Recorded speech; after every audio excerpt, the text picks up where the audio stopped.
On today's video, I'll be showing you my presentation that I did at the Big Island Real Estate Conference, where I talk specifically about how to actually find the deal through a method that you can do if you have no money and a lot of time to go find a deal. I go pretty in depth in this video, so make sure you watch to the end. And if you haven't already, make sure you subscribe and hit that like button. It really helps me get this video out to more people.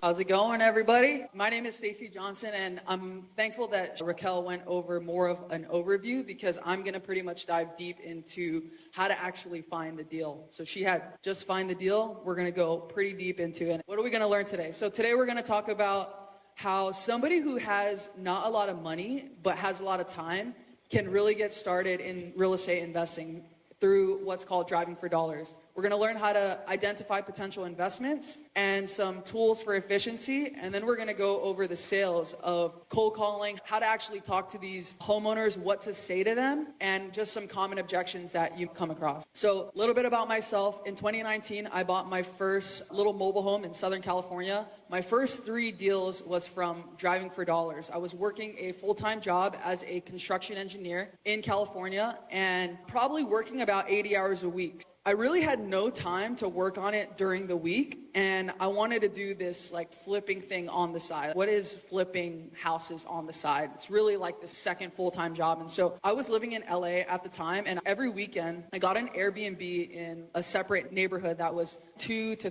4 hours away.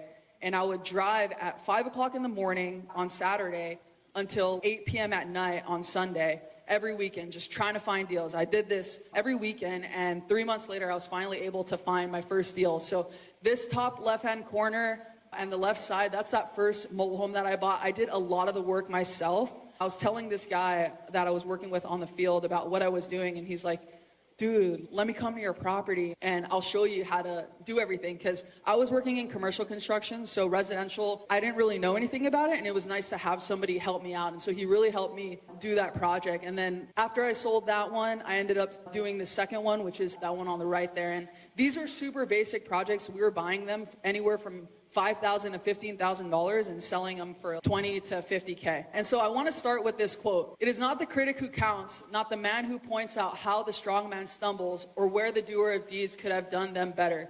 The credit belongs to the man who is actually in the arena, whose face is marred by dust and sweat and blood, who strives valiantly, who errs, who comes short again and again, because there is no effort without error and shortcoming, but who does actually strive to do the deeds, who knows great enthusiasms, the great devotions, who spends himself in a worthy cause, who at the best knows in the end the triumph of high achievement, and who at the worst, if he fails, at least fails while daring greatly, so that his place shall never be with those cold and timid souls who neither know victory nor defeat. The other guys already talked about taking massive action. And that's why I put this quote up here, because I was working an 80-hour-a-week job. I could make every excuse in the book to not get started in real estate, but I had to do it. This is what I had to do in order to build generational wealth for my family. Plus, I was a horrible employee. I was the worst employee ever, and I knew that I couldn't do that forever. So who will you guys decide to be? Now, in 2021 to 2023, my mom got sick. I moved back home to Hawaii, ended up doing real estate full-time. I quit my job. Long story short, I was still working 80 hours a week, and I was like, dude, what am I doing here if I'm just gonna keep working and I came here to take care of my mom? And so I really just took the leap and quit that job and started cold calling. So if you have a lot of time on your hands, again, and you don't have a lot of money, this is a great strategy to start investing and finding off-market deals specifically that you can buy at a deep discount, like less than 50% of the actual value. So just some deals. The top left-hand corner, all of these deals I found through cold calling, multiple different exit strategies, no matter what deal you get. You don't have to take down every single deal you get. You can make money in many different ways. And so the top left-hand corner, I literally bought that one and threw it on the market right away. bought that one for $990 and put it on the market. 4 months later, ended up making $30K on that one. This bottom left-hand corner is my first flip that I found in Hawaii. Even though I did 3 deals in Southern California, it took me 6 months to find this first deal of just like grinding it out every single day, making these calls and just trying to find a deal. And you can imagine, I'm Asian, I was living at home, I was an engineer, and so all I could hear from my parents every day is like, dude, do you even work? Like, you're working all day, but you're like not making any money. I don't understand what's happening here. So all that outside noise, right? And I just had to put my head down and cut all the noise out. This one at the bottom here, I followed up with this seller for 2.5 years, ended up selling it to Kalaya out there. And he has it listed on the market right now for $875. I got that property under contract for $365,000 and sold it to him for $465. So it's definitely possible to find very cheap properties here in Hawaii if you can just put in the work, just put in the action. So when it comes to real estate deals and finding a deal, there's the marketing side and then there's the sales side. You have to have leads coming in order to have a deal to close. So first we're going to talk about the marketing side. How do we get leads in our pocket? So like I said, the first 3 deals I found was through Driving for Dollars. And you're going to want to look for at least 2 of these things, because if you're only finding 1, your list is going to be all of Hawaii. So at least find 2, if not 3 things. So first thing, fire damage. Obviously it's going to look like some kind of black on the exterior. Any kind of exterior damage like chip paint, boarded up windows. If the property looks like that one at the bottom, you can be sure that the inside looks pretty crap too. And then the top right-hand corner, handicap ramp. Especially if you see that and let's say there's a 2-story house, you know for a fact that grandma is not gonna last very long in that house. And if you find these things, you can add them to a list and find the phone numbers of that list and call them later. More things, a broken mailbox, most likely vacant house, sitting there, they could possibly getting some money on it. Overgrown landscaping, tarp on roof, broken trees. There's a lot of different ways that houses can look distressed, but again, it's super important to stack the distress. The more motivated, the better. So when I was first getting started, those first deals, I was literally driving around and I was doing mobile home, guys. So I was going into these like really, really ghetto neighborhoods, driving by myself in my Tacoma that I had shipped up, and I'm like stopping in front of these people's houses and like looking for their address, writing it down. So you can imagine, I got some looks, but it is what it is, you know? You gotta do what you gotta do to make it happen. I was writing all the addresses down, and then if there was a sign that said like for sale by owner, I'm going in there, I'm knocking on the door. And eventually I upgraded to Propstream. So as far as the tools go, you can go onto this app, drive around, select a property, favorite it, and then it all comes in an automatic list made for you that looks like this. So literally, I have so many lists of other people driving around for me that they just use my account, favorite all these properties, and it comes up with a list here, and that you can just find the phone numbers and start calling them. If you guys want a free 7-day trial, there's a QR code right there. And this software, besides the Driving for Dollars list, you can also get 10,000 every single month included in the subscription.